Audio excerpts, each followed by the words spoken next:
na kuwafanya watu wao watoke katika utumwa huu. Lakini sikiliza, walifanya na mpango ya kwamba Israeli ikiwa katika Misri, watoto wa kiume wasizaliwe, na wakizaliwa walikuwa wanawatupa mitoni na baharini, walikuwa wakiwakata vichwa. Ilikuwa ni hatari juu ya taifa la Israeli kupata furaha. Lakini huenda wewe unaponitazama una vita yako ambayo imekufanya ukate tamaa. Mimi nimekuja kukutia moyo. Mungu Israeli mtakatifu, yeye anasema ya kwamba ana tabia ya kupambana, ana asili ya kushindania watu wake. Je, wewe ni mtu wa Kristo? Ni mtu wa Mungu?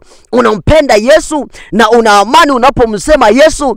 Ukijichunguza ndani yako, umepata amani unapomtaja Yesu? Je, ni kweli Yesu umemchanganya na maisha yako? Je, Yesu umemchanganya na biashara yako? Je, Mungu umemchanganya na magonjwa yako? Maana wengine wamekata tamaa kwa sababu ya magonjwa, kwa sababu ya majaribu mbalimbali. Imefika hatua wameshindwa kutambua ya kwamba Mungu wa Israeli ni Mungu waliomwamini mshindi juu ya maisha yao. Wewe unaamini nini? Na unawaza nini juu ya Mungu wako?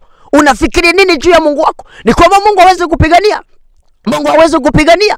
Mungu hawezi kukuokoa mahali ulipo? Sikiliza, Israeli kama taifa ilifika hatua wakawa na mawazo mengi, wakalia, wakahuzunika, wakateseka. Lakini sikiliza Mungu mpango aliotengeneza juu ya Israeli.